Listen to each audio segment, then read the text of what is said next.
अस्सलाम वालेकुम नाज़रीन, मेरा नाम अली हैदर है और आपका शुक्रगुजार हूँ कि आपने मेरी ये वीडियो देखने के लिए वक्त निकाला। जब से अरतुगरुल गाजी ड्रामा पाकिस्तानी टेलीविज़न पर नशर होना शुरू हुआ, जब से अरतुगरुल गाजी का किरदार निभाने वाले जो अदाकार हैं एंगन अल्तान, या इस सीरियल में बाकी जो बड़े अहम किरदार हैं, उनको जब से पाकिस्तान में पजीराई मिलने लगी है, हमारे सब की बात मैं नहीं करूँगा, चंद पाकिस्तानी आर्टिस्ट्स, उनको आई डोंट नो क्या प्रॉब्लम हो चुका है टर्किश ड्रामों से कि उनको पाकिस्तानियों की तरफ से दी जाने वाली जो इज्जत है वो बुरी लग रही है।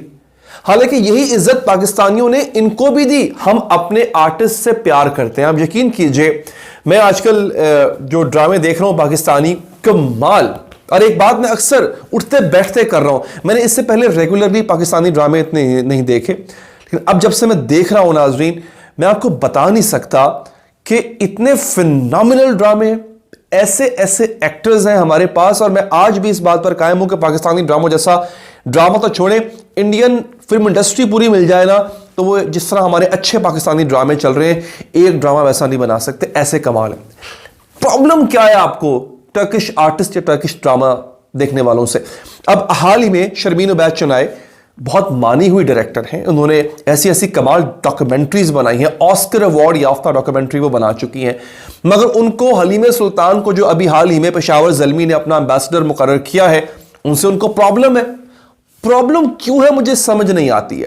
अच्छा, मेरे पास इसकी एक दलील है, मतलब वो मेरी तरफ से, मेरे जहन में वो दलील आई है जो मैं आपसे शेयर करूंगा, बल्कि एक दोहरा मयार है। वो दोहरा मयार उनको भारतीय फिल्मों में और भारत में काम करते वक्त उसको इस चीज को मनुज़े खातिर नहीं रखते, लेकिन जब टर्किश एक्टर यहां पर आते हैं तो उनको प्रॉब्लम होने लग जाती है। मैं आपसे थोड़ा सा आगे जाके, बस चंद मिनट और आपने मेरे साथ रहना, हम डिस्कस करेंगे, लेकिन उससे पहले आपको बताता हूं कि शर्मीन साहिबा ने एग्जैक्टली कहा क्या, उनके अल्फाज क्या थे, सुनिएगा। उन्होंने कहा कि पाकिस्तानी अदाकारों के साथ क्या है, कि मतलब उनके साथ क्या है ऐसा, क्या ये सब गायब हो गई है जो हमें गैर मुल्की अदाकाराओं की तरफ जाना पड़ा? यही हलीम सुल्तान को पेशावर ज़ल्मी ने मुकर्रर किया है अपना ब्रांड एम्बेसडर, यूं कह लें टीम एम्बेसडर। तो उनको प्रॉब्लम है कि पाकिस्तानी अदाकारों को आप क्यों नहीं ले रहे हैं, आपको टर्किश अदाकारों की तरफ क्यों जाना पड़ रहा है? उन्होंने कहा कि अगर हम इसी तरह तुर्क अदाकाराओं को काम देते रहें जो पाकिस्तानी अदाकाराएं कर सकती हैं, तो हमारी इंडस्ट्री में अब जो कुछ भी बाकी रह गया है वो सब खत्म हो जाएगा। उनको लगता है कि टर्किश ड्रामा इंडस्ट्री के जो आर्टिस्ट हैं वो पाकिस्तानी एक्ट्रेसेस को या एक्टर्स को रिप्लेस कर सकते हैं। टोटली रॉन्ग, नहीं है ऐसा मुमकिन। ब्रांड एम्बेसडर बनाए जाने में बहुत फर्क है।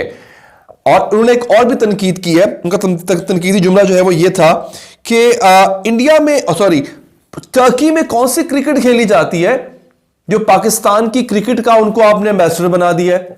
इसका जवाब भी मैं आपको देता हूं। हमने बस थोड़ी देर मेरे और साथ रहना है। आपको पहला मेरा मकसद होता है खबर दे दूं, खबर एग्जैक्टली है क्या, फिर उस पर अपनी राय भी देते हैं, उसके काउंटर में या उसके हक में दलील भी दी जाती है, वो तमाम चीजें मैं दूंगा, लेकिन पहले आपको खबर पहुंचा दूं। अच्छा जनाब, अब यहां पर उन्होंने अपनी बात मुकम्मल कर दी। उनको खदशा इस बात का है कि कहीं ना कहीं जो है वो प्रॉब्लम हो जाएगा। गुज़िश्ता साल जो पेशावर ज़ल्मी फ्रेंचाइज के चेयरमैन हैं जावेद अफरीदी, उन्होंने ऐलान किया था कि पीएसएल के छठे सीजन में हम इसरा बेल्जिक जो है, हलीमा सुल्तान या इसरा बेल्जिक, उनको हम अपना एम्बेसडर चुनना चाह रहे हैं। और सोशल मीडिया पर सारिफीन ने, देखने वालों ने इस बात को सराहा था, बड़े खुश हुए थे, क्योंकि मेरा ख्याल है कि अरतुगरुल ड्रामे के जितने भी बड़े मेन अदाकार हैं, बस समेत एंगन अल्तान, वो सब पाकिस्तान आ चुके हुए हैं। हलीम सुल्तान का, या क्या नाम है उनका, इसरा बेल्जिक, उनके आने का सबको बड़ी शिद्दत से इंतजार है। मैं खुद भी बहुत बड़ा फैन हूं उनका। I think she is an amazing actress, she is a very pretty actress as well, माशाल्लाह। तो मैं खुद भी बड़े शिद्दत से उनका इंतजार करूंगा। बट अब यहां पे हम आते हैं दोहरे मयार पे। दोहरा मयार किस तरह? आप जब इंडिया जाते हैं, जब इंडिया में आपको काम मिलता है, मैं सबकी बात नहीं कर रहा, जिन जिन में इंडिया में जाके काम किया, और जब आपसे सवाल पूछा जाता है कि वो तो दुश्मन मुल्क है, वहां पर तो आपको इज्जत भी नहीं दी जाती, वहां पे आप क्यों जा जाके काम करते हैं? या जब भारत के एक्टर्स यहां पर आते हैं, जैसे ओमपुरी साहब आए थे, मैं समझता हूं he is an amazing actor, वो अब दुनिया में नहीं रहे हैं, लेकिन he was an amazing actor. उन्होंने आके कुछ फिल्में यहां पर की, या और भी एक्टर्स जब यहां पाकिस्तान आते थे तो जब हम या कोई भी एतराज करता था कि यार वो तो दुश्मन मुल्क है, वहां पे आपको इज्जत नहीं मिलती, आप क्यों जाते हैं, वो लोग आपको इज्जत नहीं देते, आप उनके यहां पर आए हुए लोगों को इतनी इज्जत क्यों देते हैं, तो क्या कहते थे, आर्ट हैज नो बाउंड्रीज, ऐसे स्टाइल ये था, आर्ट हैज नो बाउंड्रीज, फन की कोई सरहदें नहीं होती हैं, फन सरहदों से मुबर्रा होता है, आर्टिस्ट या फनकार की कोई सरहद नहीं होती है, तो हमें सरहदों पे बात नहीं करनी चाहिए। तब आप ये कहते हो, जब इंडिया में काम मिल रहा होता है तब आर्ट हैज नो बाउंड्रीज। अगर आर्ट हैज नो बाउंड्रीज तो टर्किश एक्टर अगर यहां पर आके, चले वो काम तो नहीं कर रहा, आके मिलजुल ही रहा है ना, अगर वो काम कर भी ले तो तब आपको क्या प्रॉब्लम हो जाती है।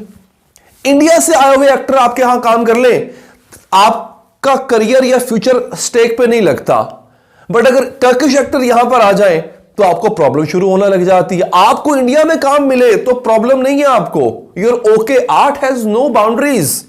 But when a Turkish actor is being admired by Pakistanis और actress is being admired by Pakistanis and they want to see that actor or actress between them in the country, you have a problem with that. That I don't get it at all. मुझे समझ नहीं आती है दोहरा मैार क्यों अपना रखा है। तो जनाब सोशल मीडिया पर इस वक्त शर्मीन उबैद चुनैद साहबा ने, और हाँ एक और बात, शर्मीन उबैद चुनैद साहबा की बात अगर करें और अगर पाकिस्तानी एक्ट्रेस की इतनी ही फिक्र है, जो आपने एक डॉक्यूमेंट्री बनाई जिस पर आपको ऑस्कर मिला, देखा जाए तो एक तरह से उसमें पाकिस्तान की बदनामी ही थी। आपने पाकिस्तान का बड़ा भयानक चेहरा दिखाया पूरी दुनिया को और आपको उस पर ऑस्कर मिल गया। मैं कमेंट नहीं करूंगा आपने अच्छा किया, आपने बुरा किया, ठीक है, आपने एक हकीकत थी आपने दिखा दी, ठीक है, परफेक्ट, मगर प्रॉब्लम क्या है आपको। अगेन मैं इस बात पर एम्फेसिस करूंगा, पाकिस्तानी एक्टर्स और एक्ट्रेसेस जैसा आजकल मैं नहीं समझता भारत के पास भी इतने अच्छे एक्टर्स होंगे। Trust me, Pakistani dramas are so captivating, they keep you on your toes, may it be emotions, may it be dialogues, the screenplay, the direction, everything is state of the art। तो जब आप इतना अच्छा काम कर रहे हैं, आपको डर किस बात का है भाई। टर्किश वालों से ना हमारी जुबान मिलती है। वो एक बड़ी मुश्किल से जुमला कहा था इसरा बेल्जिक ने, एक आजकल एड चल रहा है, वो क्या नाम है उसमें, एक किसी आई थिंक किसी सोसाइटी का ऐड है, किसी हाउसिंग सोसाइटी का ऐड है, बड़ी मुश्किल से एक जुमला कह पाती है, मेरा नया कार। वो इतना अजीब लगता है उनके मुंह से, मेरा नया कार लगता है पता नहीं कौन बोल रहा है। खैर मैं कमेंट नहीं करूंगा, उर्दू नहीं बोली जाती उनसे, माजरत के साथ उर्दू नहीं बोली जाती उनसे, डोंट वरी, वो यहां पर आके आपके रोल्स नहीं करेंगे ना, वो कर सकते हैं, और आई डोंट थिंक सो उनके पास शायद इतनी स्पेस होगी कि वो कर पाएंगे, क्योंकि it takes lot of effort to change your language. तो ये जो चीज आपकी है, हमारे पाकिस्तानी एक्टर्स और एक्ट्रेसेस की है, वो उनकी ही रहेगी।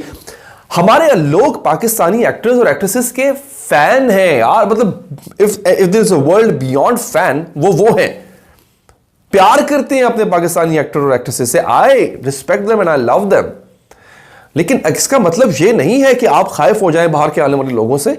उनकी रिस्पेक्ट करें, उनको टाइम दें। इस वीडियो पे नाज़रीन आपका क्या व्यू है मुझे जरूर बताइएगा। वीडियो पसंद आई हो लाइक कीजिएगा, और आखिर में अगर आप फीडबैक देना चाहें तो नीचे कमेंट्स में कमेंट्स जरूर डालिएगा। मुझे दीजिए इजाजत नाज़रीन, अल्लाह ने के बाद।